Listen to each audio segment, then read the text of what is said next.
The moment my mom hugged me at the airport, I didn't know she was about to disappear and leave her kids in my hands. My name is Lena. I live 3 states away from my family, and I don't come home often. Not because I don't care, but because every time I do, something goes wrong. Still, when my mom called and said, "I bought your ticket. Come home for the holidays. We need you," I believed her. That was my first mistake. The airport smelled like coffee and pine-scented decorations. Christmas music played too loud. Mom waved at me like nothing had ever been broken between us. She hugged me tight and said, "I'm so glad you came." I should have known better. On the drive home, she talked nonstop about work, about stress, about how tired she was. I listened. I always do. That's the role I've played since I was a teenager. The helper, the backup, the one who fixes things quietly. When we pulled into the house, the lights were already on. The kids ran out screaming my name. My younger siblings, my mom's second family. "Just for a few days," she said casually. "They missed you." I smiled. I unpacked. I cooked dinner. I helped with homework. I bathed the kids. I read bedtime stories. Then I woke up the next morning. Her car was gone. No note, no call, just a text. "Mom, had to take a trip. Be back soon. You've got this." I sat on the edge of the bed, phone shaking in my hand. She flew me home for the holidays, then dumped the kids on me and vanished. At first I panicked. The fridge was half empty, the kids had school, one had asthma, another had a dental appointment. I didn't even know their teachers' names. I called her, straight to voicemail. I texted, no reply. Day 1 passed, then day 2. By day 3, I realized something painful. This wasn't an emergency. This was a plan. Mom didn't need me for the holidays. She needed a free babysitter. I handled everything. School runs, cooking, cleaning, doctor visits, sleepless nights. The kids asked when Mom was coming back. I lied. Soon. But inside, something old was breaking. I remembered being 16, skipping school to care for my brother while she worked late. I remembered missing prom because family comes first. I remembered being told, "You're strong. You don't need help." Strength, I learned, was just the word she used when she wanted to disappear. On the 5th day, I got a photo. Mom on a beach, drink in hand. Caption, "Much needed break." That was the moment I stopped crying. That was the moment I stopped waiting. And that was the moment I started planning. Because if she thought I'd stay silent and clean up her mess like always, she didn't know me anymore. By the 6th morning, I wasn't angry anymore. I was alert. Anger makes noise. Planning stays quiet. The kids were eating cereal when I realized something important. Mom wasn't coming back soon. If she were, she would have called. She would have checked in. She would have pretended to care. Instead, she was silent. So I stopped calling her. I watched instead. I checked the mail. Bills were piling up. A final notice from the electric company, a letter from the school about unpaid fees, a reminder from the landlord about late rent. That's when it hit me. She didn't just leave the kids with me. She left everything. I called my job and asked for emergency remote work. Thankfully, my manager understood. I worked early mornings and late nights while the kids slept. I stretched every dollar. I cooked cheap meals. I sold an old bracelet online just to buy groceries. And still, nothing for Mom. On day 8, she finally texted, "Mom, everything okay there?" That was it. No thank you. No, "I'm sorry." No, "When can I come back?" I stared at the screen for a long time. Then I replied, "Me. All good. Kids are safe." I didn't say tired. I didn't say broke. I didn't say scared. Because I wanted her comfortable. That night, I sat at the kitchen table after the kids fell asleep and opened my laptop.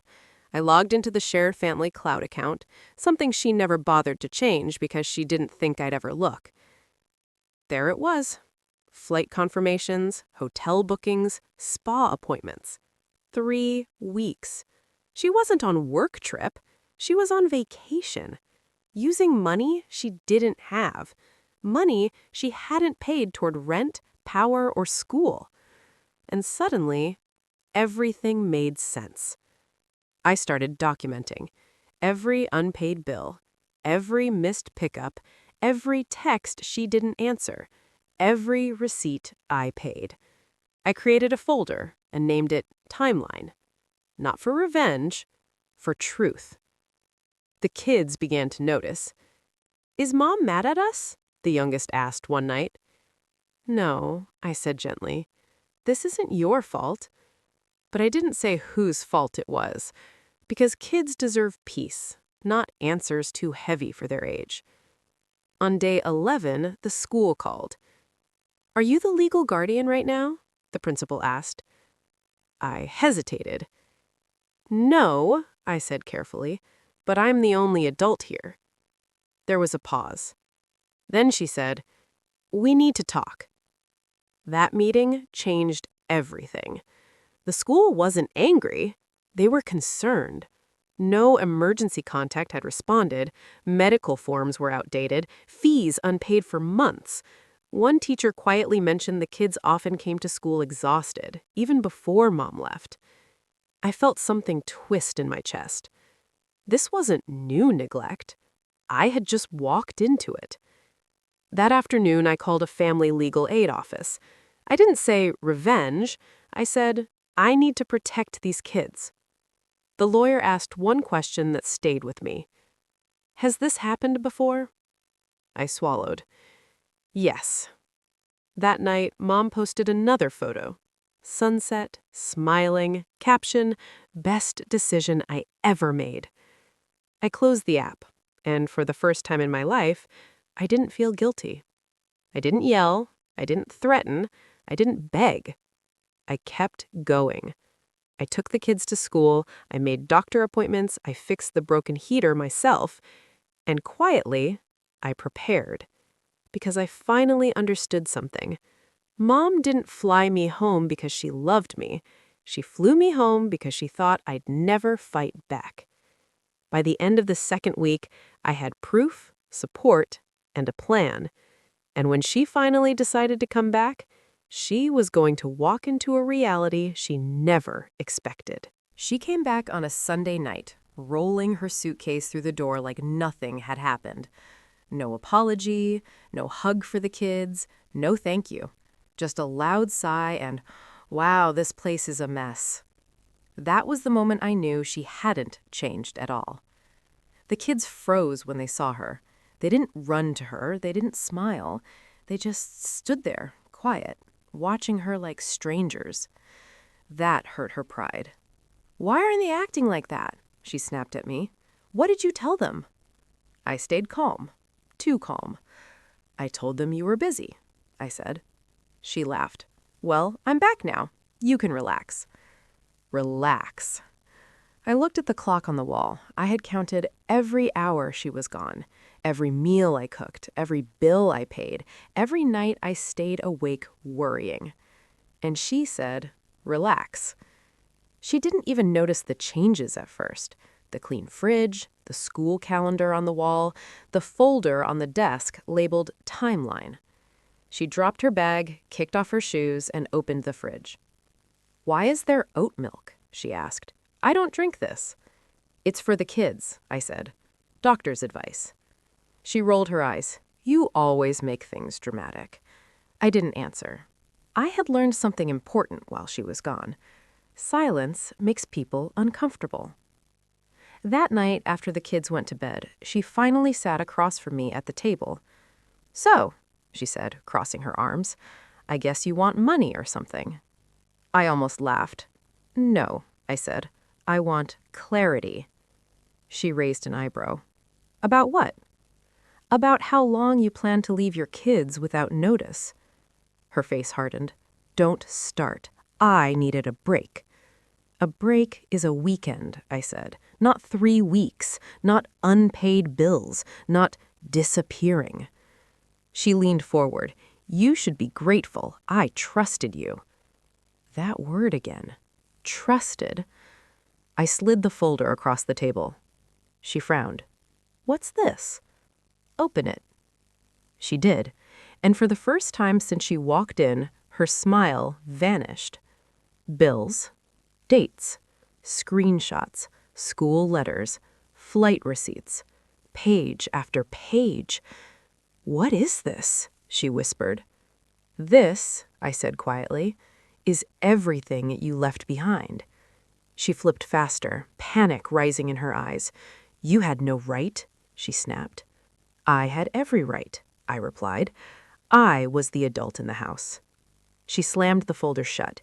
You went behind my back. No, I said. You walked away. I stepped up. She stood up, pacing. You're trying to make me look bad. I didn't make anything, I said. I just wrote it down. That's when she tried to flip the story.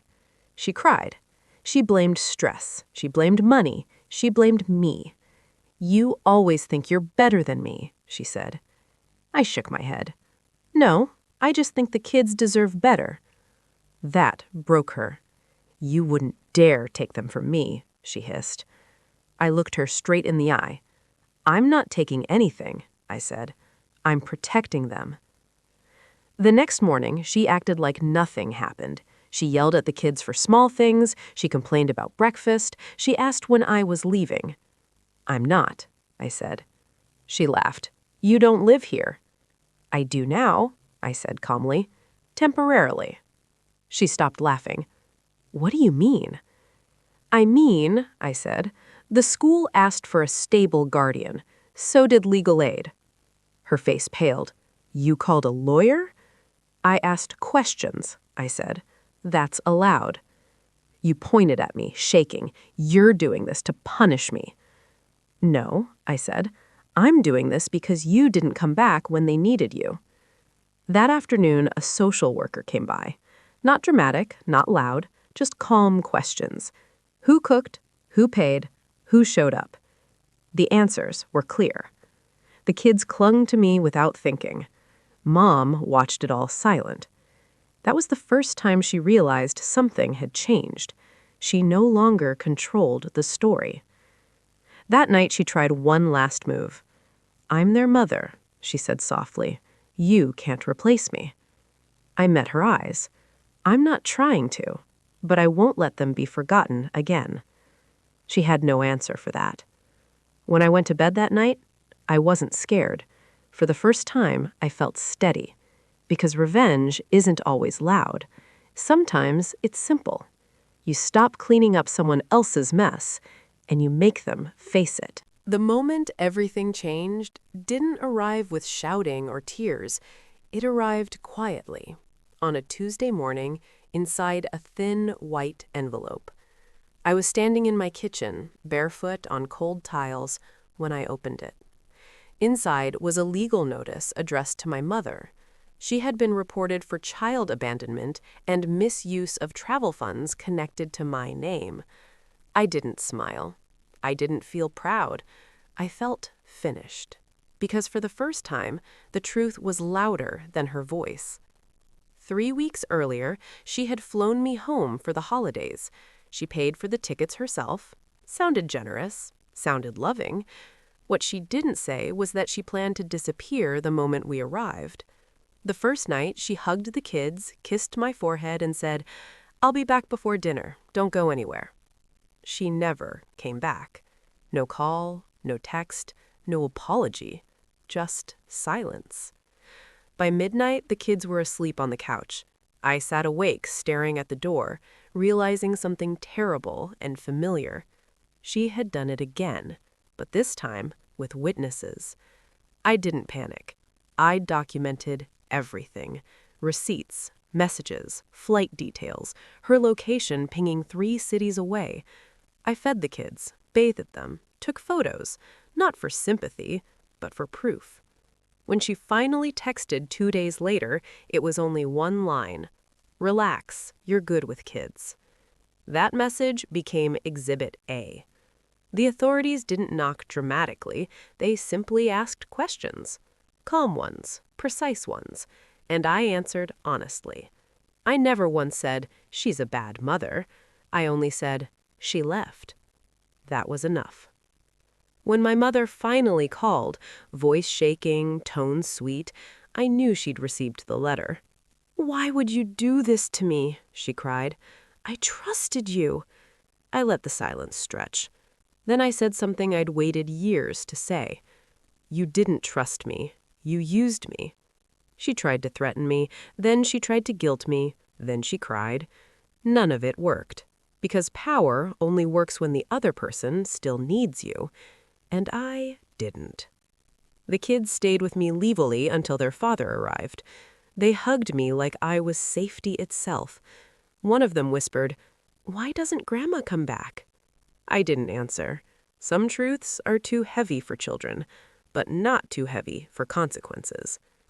My mother didn't go to jail, she didn't lose everything, but she lost control. She lost the story. She lost the family narrative she'd rewritten for years. And most of all, she lost access to me. Months later, during the holidays, I stayed home. I cooked for myself. I decorated slowly. I slept peacefully. No chaos, no manipulation, no last-minute disasters disguised as love. Just quiet. Just freedom. People think revenge is loud. It isn't. Real revenge is living so well that the person who hurt you no longer fits anywhere in your life. My mother flew me home thinking she could leave everything on my shoulders again. She didn't realize something important. I wasn't carrying her burdens anymore. I was carrying my future. And this time, I didn't bring her with me.